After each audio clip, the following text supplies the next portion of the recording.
Baik, kami dari kelompok 4 akan mempresentasikan bab 6, yaitu mengenai ukuran penyebaran.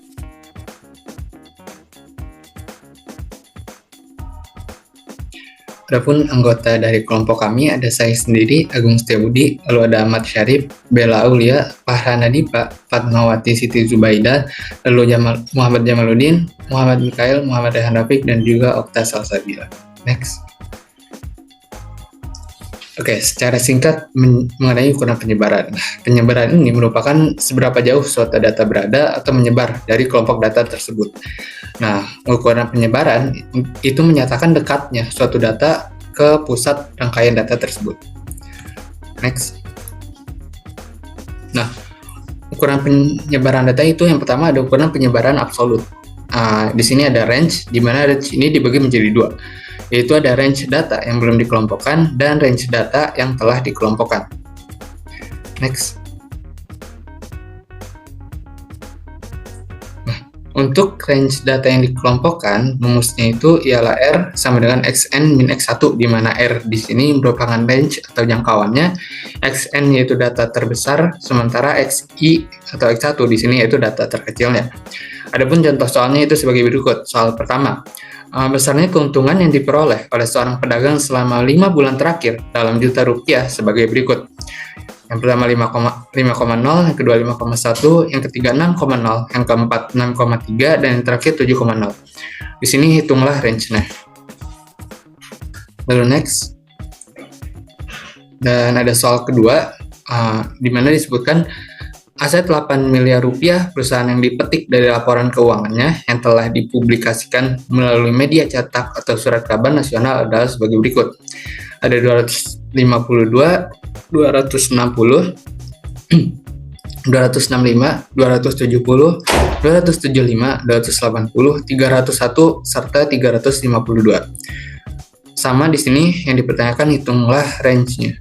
Nah, untuk penyelesaian dari soal pertama, mengacu kepada rumus yaitu R sama dengan Xn min X1, di mana di soal pertama tadi Xn-nya yaitu 7,0, sementara X1-nya itu 5,0, sehingga langsung saja kita masukkan ke rumus 7,0 dikurangi 5,0, sehingga hasilnya itu 2,0. Jadi range-nya untuk soal yang pertama yaitu 2 juta rupiah.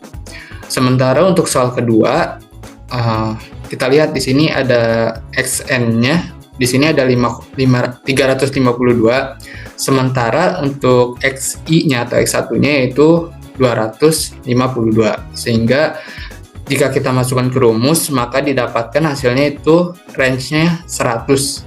Sehingga jadi untuk soal nomor 2 itu range-nya itu 100 miliar. Next.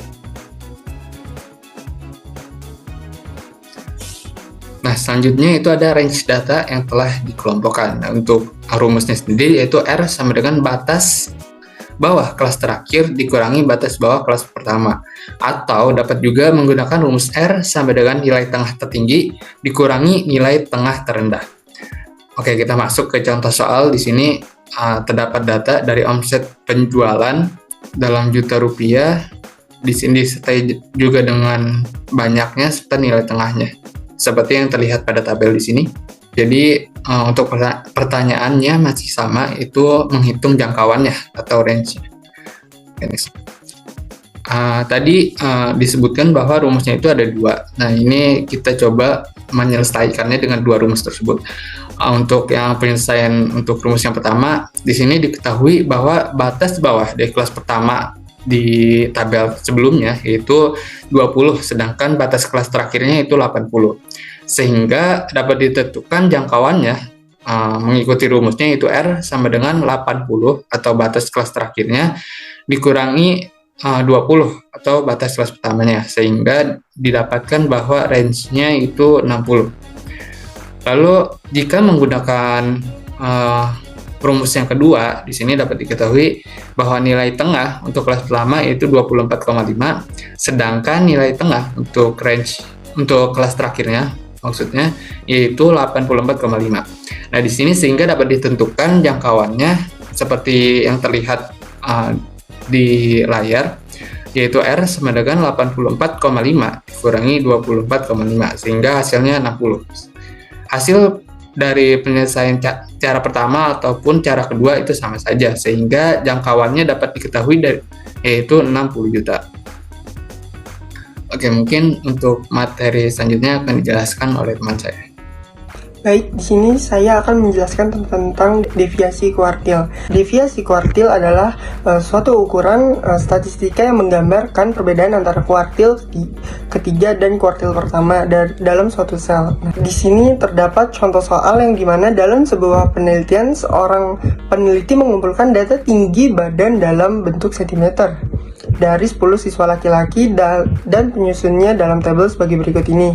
Hitunglah deviasi kuartil dari data tinggi badan tersebut. Nah, pembahasannya di sini pertama kita harus mengurutkan data tinggi badan dari yang terkecil hingga terbesar. Nah, yang terkecil itu 152, 55, 158, 160, 162, 165, dan 170. Nah, kemudian kita dapat menghitung kuartil Q3 dan kuartil pertama Q1 dari data tersebut. Nah, kuartil Q3-nya adalah nilai tengah antara di posisi ke-8 dan ke-9. Sedangkan kuartil Q1-nya adalah nilai tengah antara data di posisi ke-3 dan ke-4, yang dimana Q3 sama dengan 162 ditambah 165 dibagi 2 sama dengan 163,5. Nah, dan untuk Q1-nya sama dengan 155 ditambah 158 dibagi 2 sama dengan 156,5. Selanjutnya, kita dapat menghitung deviasi kuartil dengan rumus Q3 dikurangi Q1. Nah, lalu kita substitusi nilai Q3 dan Q1 yang telah dihitung sebelumnya. Nah, yang dimana 163,5 dikurang 156,5 sama dengan 7. Jadi, deviasi kuartil dari data tinggi badan siswa tersebut adalah 7 cm. Baik, di sini saya akan menjelaskan tentang deviasi rata-rata yang belum dikelompokkan. Nah, di sini terdapat soal dengan data ujian matematika siswa dalam 0 sampai dengan 100.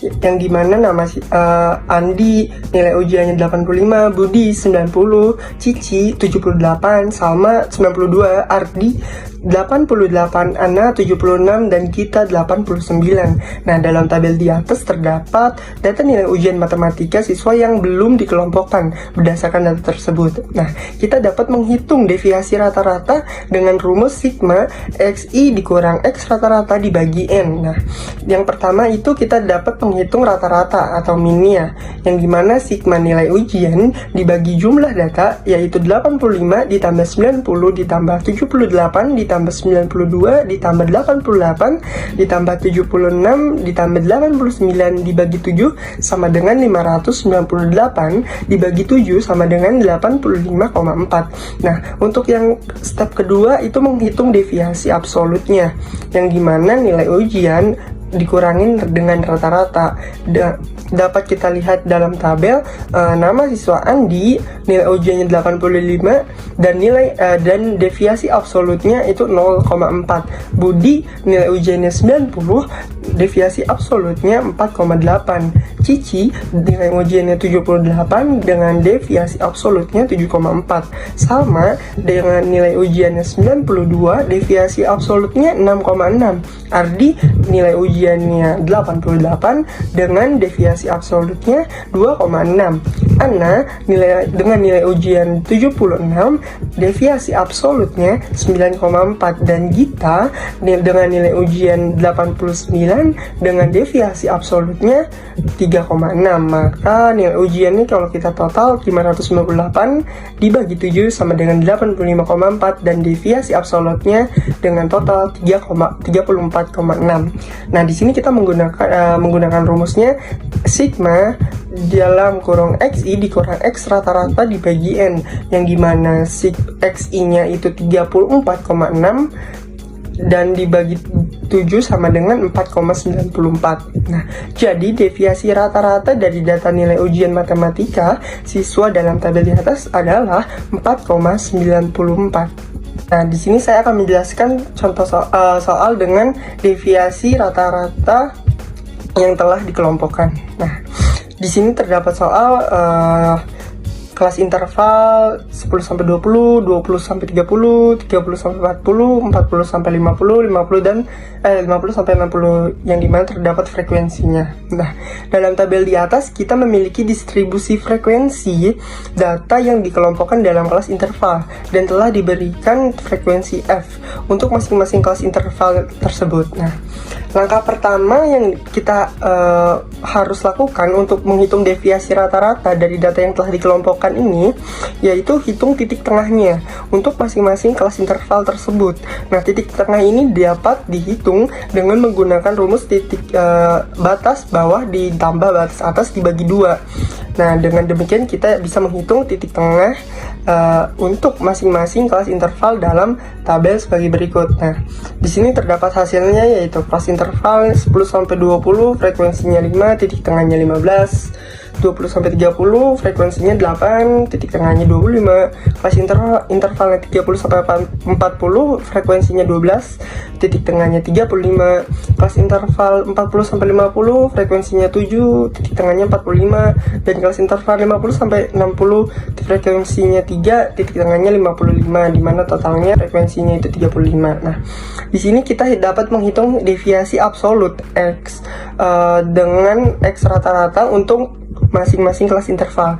Deviasi absolut dapat dihitung dengan mengurangkan titik tengah dari nilai dalam kelas interval tersebut dan mengambil nilai absolutnya, di mana kelas interval 10 sampai 20 frekuensi 5, titik tengah 15, deviasi absolutnya itu adalah 10 dikurang 15. Nah, untuk untuk kelas interval 20 sampai 30 frekuensinya 8, titik tengahnya 25, dan deviasi absolutnya 20 dikurang 25 sama dengan 5 juga. Dengan kelas interval 30 sampai dengan 40 frekuensinya 12, titik tengahnya 35, dengan deviasi absolutnya 30 dikurangin 35 sama dengan 5.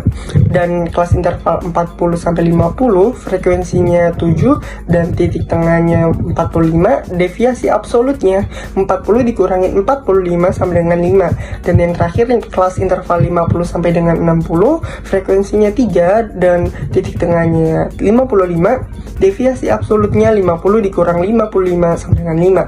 Nah, maka hitung sigma F XI dikurang X rata-rata, yaitu hasil perkalian antara frekuensi F dengan deviasi absolut X dikurang XI dikurang X rata-rata untuk masing-masing kelas interval. Nah, yang dimana F XI dikurang X rata-rata sama dengan 5 dikali 5 ditambah 8 dikali 5 ditambah 12 dikali 5 ditambah 7 dikali 5 ditambah 3 dikali 5 sama dengan 175. Dan maka kita dapat menghitung nilai rata-rata deviasi, yaitu sigma F XI dikurang X rata-rata dibagi N, di mana N adalah jumlah total frekuensi. N sama dengan sigma F sama dengan 35. Maka sigma F XI dikurang X rata-rata dibagi N sama dengan 175 dibagi 35 sama dengan 5. Jadi deviasi rata-rata dari data yang telah dikelompokkan adalah 5. Oke, saya akan menjelaskan bagian variansi dan deviasi standar. Sini ada dua rumus untuk data yang belum dikelompokkan. Ada ukuran kecil dan ukuran besar. Untuk varians n kurang dari 30, yaitu ukuran kecil, rumusnya S pangkat 2 sama dengan sigma buka kurung XI dikurang X bar tutup kurung pangkat 2 per N dikurang 1. Dan untuk yang deviasi atau simpangan itu sebenarnya hampir sama, rumus sama-sama kayak varian, cuman bedanya di akarnya. Kalau misalnya deviasi itu rumus dari varian diakarin, jadi S sama dengan S pangkat 2 sama dengan akar sigma buka kurung X dikurang XI dikurang X bar tutup kurung pangkat 2 per N dikurang 1. Untuk keterangannya, S itu simpangan baku atau deviasi standar, N ukuran sampel, S pangkat 2 itu variansi atau keragaman, X bar itu rata-rata hitung sampel atau mean-nya, X itu data yang ke I. Nah, untuk yang selanjutnya itu ukuran besar. Variansinya rumusnya bedanya kalau ukuran besar N lebih dari 30 itu ada terletak di pernya per N. Jadi kalau varians ukuran besar S pangkat 2 sama dengan sigma buka kurung X kurang XI dikurang X bar tutup kurung pangkat 2 per N. Nah, terus yang selanjutnya deviasinya hampir sama, tinggal dikasih akar di rumus variansnya, yaitu S sama dengan akar S pangkat 2. Berarti sama aja kayak akar sigma buka kurung XI dikurang X bar tutup kurung pangkat 2 per N. Jadi bedanya antara ukuran kecil sama ukuran besar itu terletak di N-nya. Kalau ukuran kecil N dikurang 1, kalau ukuran besar itu per N. Nah, mari kita lanjut ke contoh soalnya. Sini ada biaya operasional dalam miliaran rupiah sebuah hotel berbintang 5 yang berlokasi di Jakarta selama 5 tahun terakhir sebagai berikut: 3, 5, 7, 10, 13. Hitunglah variansi dan deviasi standarnya. Oke, jadi kita bikin tabel dulu. Di sini ada biaya operasional hotel sebagai XI. Jadi kita urutin tuh yang tadi. Biaya operasionalnya 3, 5, 7, 10, 13. Nah, itu dijumlah semuanya, jadi hasilnya 38. Nah, lanjut XI dikurang X bar itu kita hitung dulu X barnya berapa. Nah, di sini kan kita diketahui N-nya itu kurang dari 30, jadi kita pakainya yang rumus yang pertama. Untuk XI-nya kan sigma XI 38. Untuk mencari X barnya itu sama dengan sigma XI per N. Jadi 38 dibagi 6 hasilnya 63. Oke, balik ke slide sebelumnya. XI dikurang X bar berarti 3 dikurang 6,3, jadi hasilnya min 3,3. 5 dikurang 6,3 hasilnya min 1,3, gitu selanjutnya sampai seterusnya. Terus selanjutnya kita mencari XI dikurang X bar pangkat 2. Nah, kan udah ada XI dikurang X barnya. Nah, jadi kita tinggal di pangkat 2-in aja. Jadi min 3,3 pangkat 2 itu hasilnya 10,89. Min 1,3 dipangkat 2-in jadi 1,69. Nah, selanjutnya sampai seterusnya sampai bawah.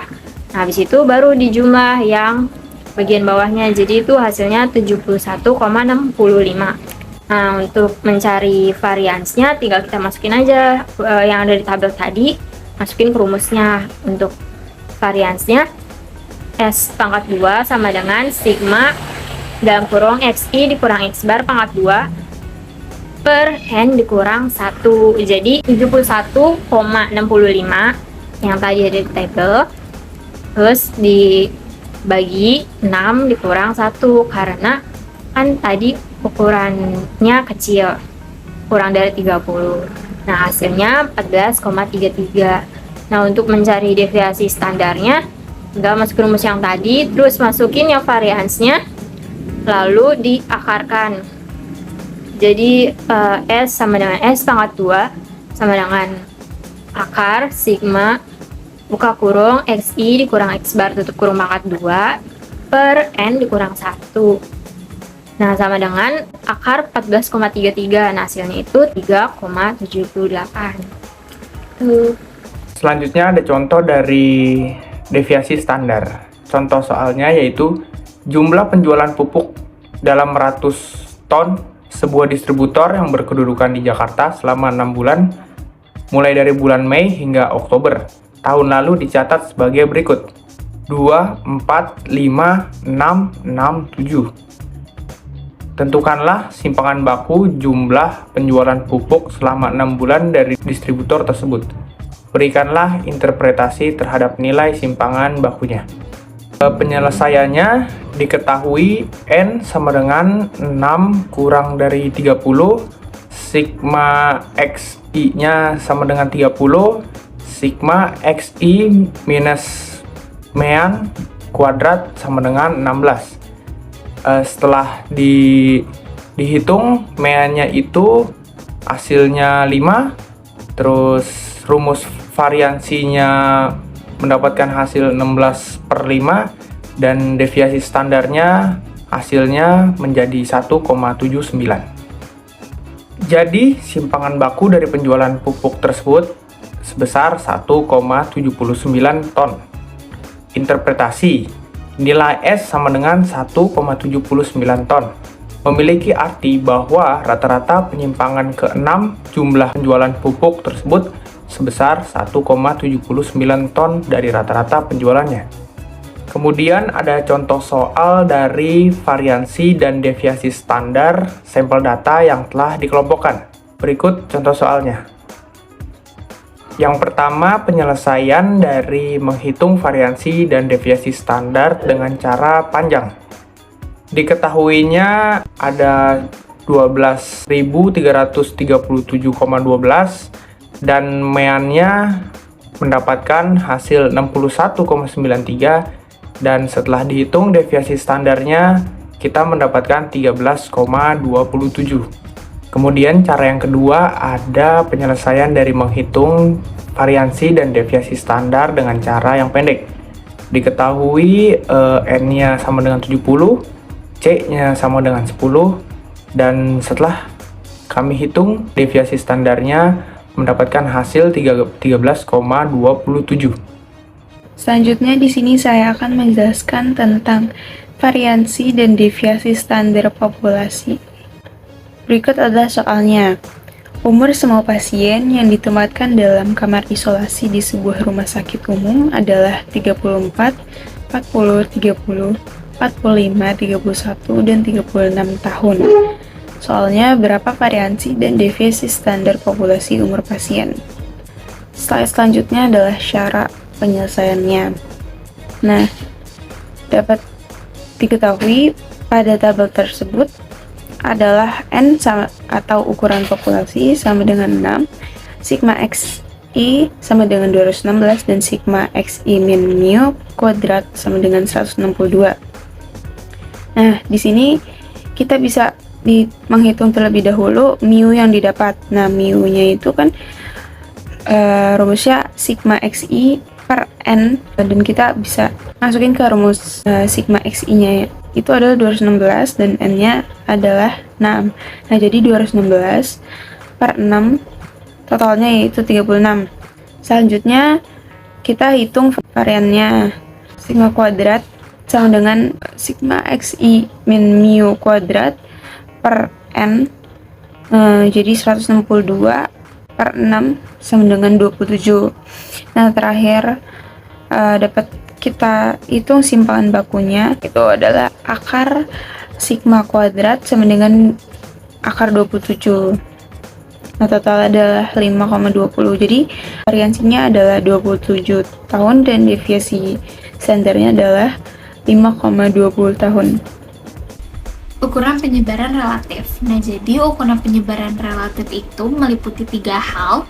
Yang pertama ada koefisien range, yang kedua ada koefisien deviasi rata-rata, dan yang ketiga ada koefisien deviasi standar. Nah, untuk mempelajari lebih lanjut lagi dan lebih jelas, kita bakal bahas contoh soalnya. Jadi contoh soalnya, diketahui data bunga obligasi PT Jaya selama tahun 2020 itu sebagai berikut, seperti yang ada di gambar.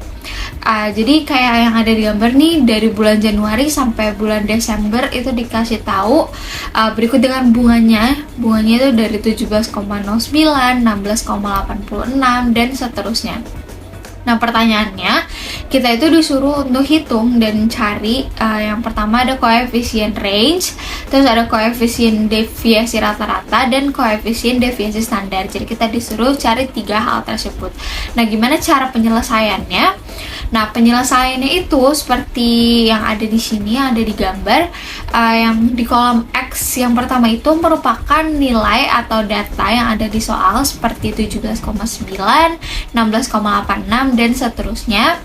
Dan itu bisa ditotal. Total itu hasil 179,95, dan nilai rata-rata atau X bar-nya itu 15. Nah, di kolom kedua ada X minus X bar, yaitu nilai data bunga dikurang dengan rata-rata.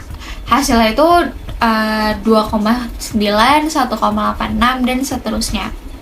Di kolom ketiga ada mutlak dari X minus X bar, karena kan sebelumnya masih ada yang minus, jadi hasilnya itu 2,09, 1,86 dan seterusnya. Di kolom keempat ada hasil dari X minus X bar pangkat 2, yaitu ada 4,36, 3,45 dan seterusnya. Nah, setelah kita udah dapat nih data-datanya yang kayak ada di tabel, kita bisa mulai cari jawabannya dengan rumus. Jadi kan pertanyaannya itu yang pertama ada coefficient range. Jadi coefficient range itu rumusnya kan KR sama dengan LA dikurang LB per LA ditambah LB dikali 100%. Nah, tinggal masukin aja angkanya ke rumus, yaitu KR sama dengan 17,09 dikurang 12,99 per 17,09 ditambah 12,99 dikali 100%. Nah, hasilnya itu jadi KR sama dengan 4,1 per 30,08 dikali 100%. KR itu jadi 0,136 dikali 100%. Nah, jawabannya coefficient range atau KR-nya ini jadi 13,6%. Nah, yang kedua, pertanyaan itu kan koefisien deviasi rata-rata. Nah, jadi koefisien deviasi rata-rata ini rumusnya itu KMD sama dengan MD per X dikali 100%. Nah, berarti kita harus cari dulu nih MD-nya, karena kan kita belum punya.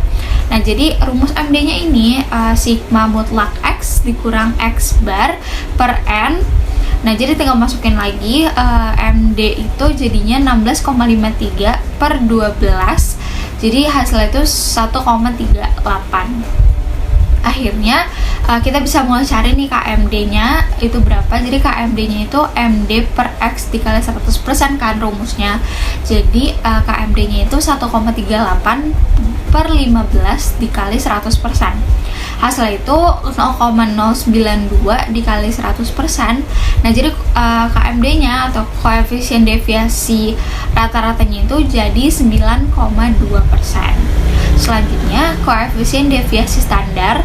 Jadi koefisien deviasi standar ini rumusnya itu KR sama dengan X per X dikali 100%. Nah, tapi kan kita belum nemu nih S-nya berapa. Jadi kita harus cari dulu S-nya. Jadi S-nya itu rumusnya akar X min X bar pangkat 2 per N. Nah, tinggal dimasukin lagi angka-angkanya. Jadi S sama dengan akar 29,19 per 12. Jadi S-nya itu sama dengan akar 2,43. Jadi S-nya itu 1,56. Nah, udah ketemu S-nya. Sekarang kita masukin ke rumus. Jadi rumusnya tadi kan KR sama dengan X per X dikali 100%. Jadi tinggal masukin aja KR sama dengan 1,56 per 15 dikali 100%. Hasilnya itu KR sama dengan 0,014 dikali 100%. Jadi hasil KR atau koefisien deviasi standarnya itu jadi 10,4%. Oke, selanjutnya kita akan bahas koefisien variasi. Jadi koefisien variasi itu dirumuskan dengan KV sama dengan S per X dikali 100%. Dengan keterangan KV sama dengan koefisien variasi, S sama dengan standar deviasi, dan X sama dengan rata-rata hitung. Nah, kalau misalnya kayak gitu aja kan belum jelas, jadi biar lebih jelas dan lebih paham lagi, kita bakal bahas langsung ke contoh soal. Jadi contoh soalnya itu ada rata-rata nilai ujian statistika mahasiswa jurusan ekonomi adalah 75 dengan standar deviasi itu 9. Nah, jadi pertanyaannya yang ditanyain di contoh soal ini tuh, berapakah koefisien variasi nilai ujian statistika mahasiswa tersebut? Nah, gimana sih penyelesaiannya dari soal tersebut? Jadi penyelesaiannya itu sebenarnya gampang banget. Jadi kan dari soalnya itu udah disebut dan udah dijelaskan. Jadi kita udah punya diketahui X itu sama dengan 75 dan S-nya itu 9. Langsung aja kita masukkan ke rumus gitu. Jadi langsung aja masukkan angkanya ke rumus. Maka koefisien variasinya itu KV sama dengan 9 per 75 dikali 100%. Hasilnya itu KV sama dengan 12%. Jadi, koefisien variasi nilai ujian statistika mahasiswa ekonomi adalah 12%. Saya di sini akan menjelaskan tentang ukuran penyebaran relatif lainnya. ukuran penyebaran atau dispersi relatif berikut ini tidak sepopuler ke koefisien variasi. Maksudnya tidak banyak digunakan dalam analisis statistik. Yaitu yang pertama itu koefisien dari rank. Dirumuskan koefisien rank itu sama dengan 6.23. Lalu yang kedua koefisien deviasi kuartil yaitu 6.24 dan koefisien rata-rata yaitu 6.25. Lalu saya akan menjelaskan tentang dalil Chebyshev. Chebyshev lahir pada 1821, wafat 1894. Beliau adalah seorang ahli matematika berkebangsaan Rusia. Beliau mengemukakan suatu dalil yang dikenal dengan dalil atau teorema Chebyshev. Bunyi dari dalil itu adalah sekurang-kurangnya satu min bagian dari seluruh data, sampel atau populasi terletak dalam K simpangan baku dari nilai rata-rata hitungnya tanpa memandang bentuk distribusinya. Dengan kata lain, dalil Chebyshev dapat juga dinyatakan sebagai berikut. Tanpa memandang bentuk distribusi datanya, sekurang-kurangnya satu min proporsi nilai data terletak dalam interval kurang lebih KS untuk sampel dan M kurang lebih KS untuk populasi. Lalu K ini adalah bilangan positif lebih besar dari 1. Keuntungan dari dalil Chebyshev adalah penerapannya bersifat umum, maksudnya berlaku untuk sebaran data. Lalu kelemahannya tuh bahwa nilai yang dihasilkan oleh dalil ini hanya merupakan batas bawahnya saja. Lalu contoh soalnya, iklan TV pada stasiun televisi tertentu rata-rata berlangsung 40 detik dengan simpangan baku 5 detik. Menurut dalil Chebyshev, tentukanlah proporsi bagian iklan yang berlangsung dari 30 sampai 50 detik. Nah, penyelesaiannya yaitu 40 detik sama dengan 5, interval waktu 30 sampai 50 detik. Berarti nilai di bawah dari kurang lebih KS adalah 30 dan nilai atasnya adalah 50.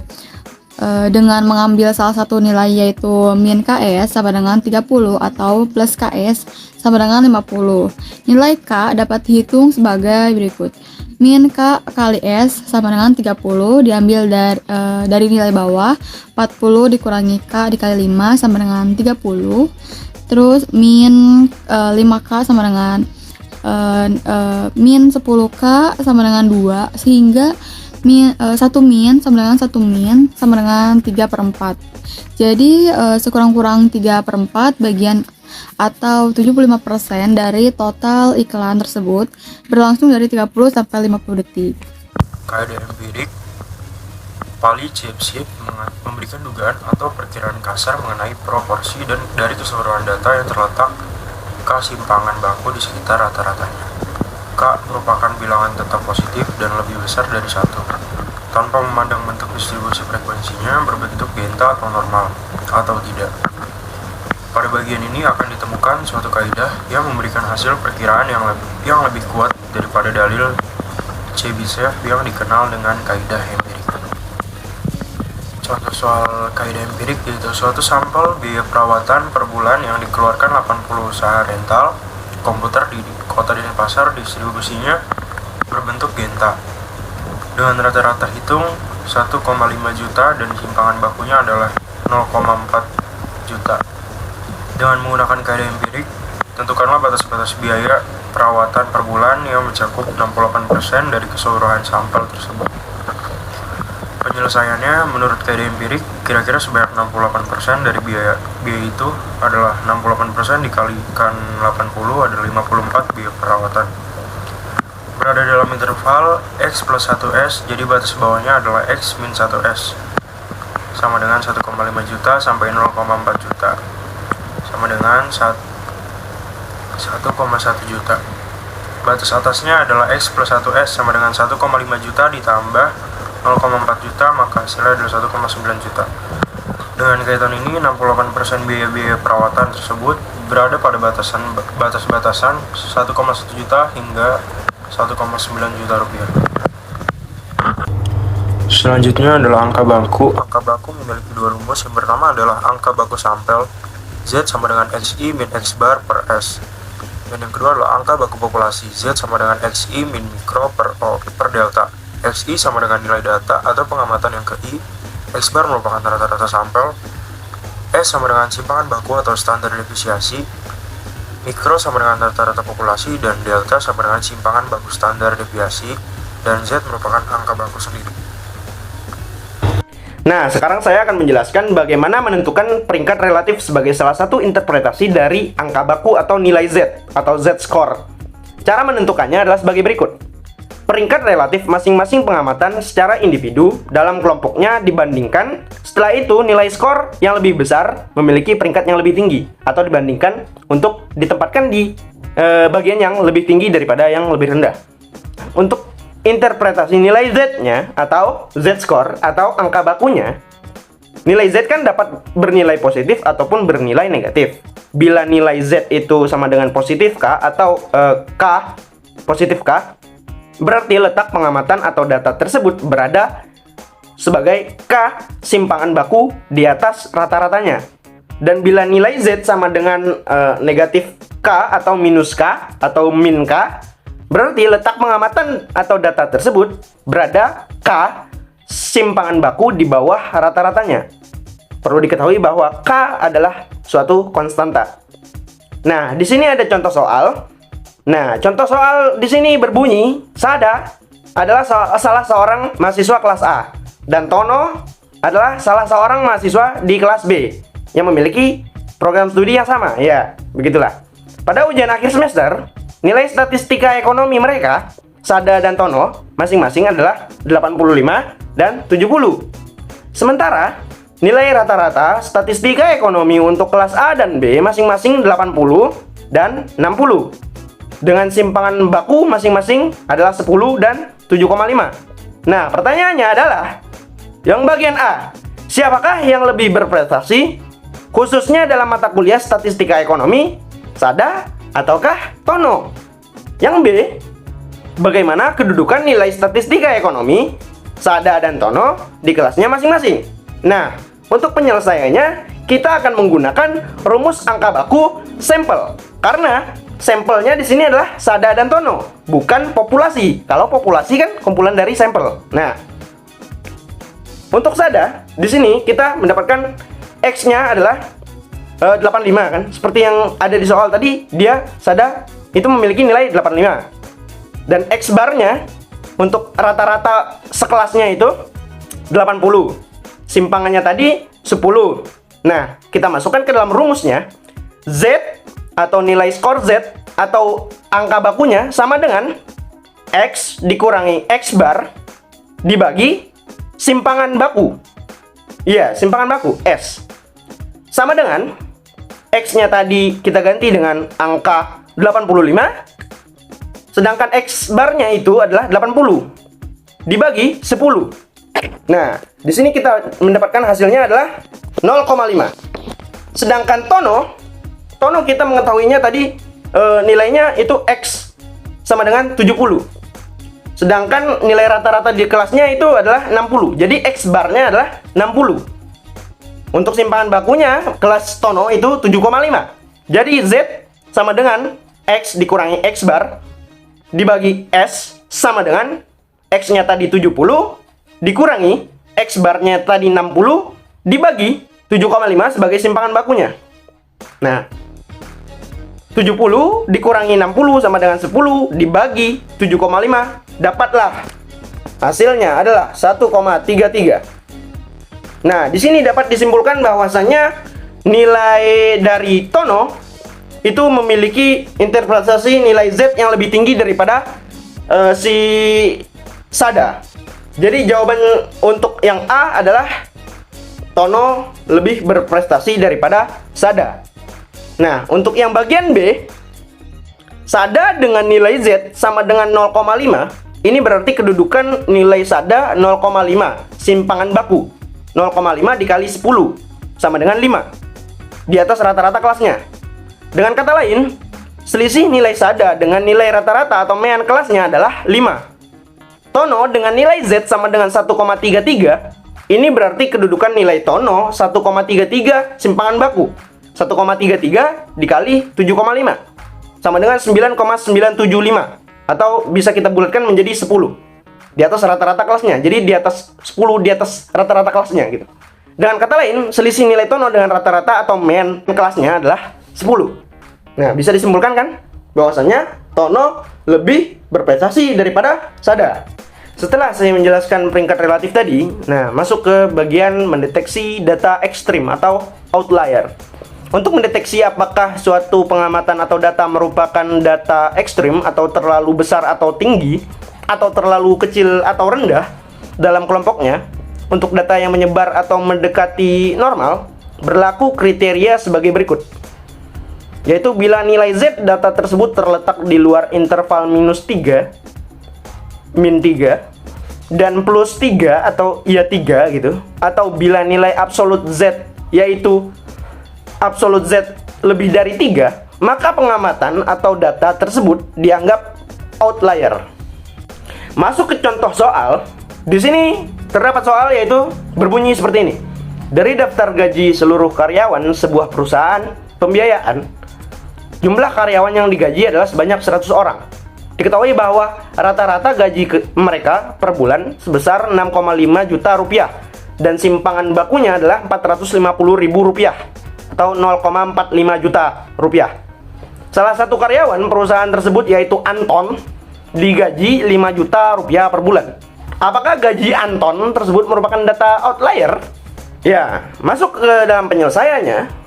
Seluruh karyawan menunjukkan populasi. Jadi N besar sama dengan 100. Oleh karena N lebih dari 30, maka sebaran datanya atau populasinya normal. Nah, di sini kita akan menggunakan salah satu rumus dari angka baku, yaitu angka baku populasi, di mana ada unsur mu, sigma, xi, dan z sebagai skor Z atau angka bakunya. Z atau skor Z atau angka baku sama dengan xi atau nilai pengamatan atau data ke I dikurangi mu dibagi sigma. Mu sebagai rata-rata populasi, sigma sebagai deviasi standar atau simpangan baku. Xi-nya tadi kita sudah ketahui bahwasanya xi-nya itu 5 juta. Sedangkan mu-nya itu tadi atau rata-rata populasinya itu kan memiliki penghasilan 6,5 juta rupiah. Jadi dibagi sigma, simpangan bakunya tadi 0,45 juta rupiah. Jadi kita masukkan ke rumus, Z sama dengan 5 juta rupiah dikurangi 6,5 juta rupiah dibagi 0,45, sehingga kita mendapatkan nilai Z absolut sama dengan min 3,33. Oleh karena nilai Z sama dengan min 3,33 terletak di luar interval -3 dan +3, yaitu lebih kecil dari min 3, maka gaji Anton merupakan data outlier atau ya datanya terlalu kecil. Di sini kami menggunakan beberapa referensi dari berbagai buku dan internet seperti yang bisa kalian lihat. Selain itu, kami juga tidak lupa untuk melakukan dokumentasi sebelum mengakhiri berbagai penjelasan dari kami. Dan akhir kata, Assalamualaikum warahmatullahi wabarakatuh. Terima kasih.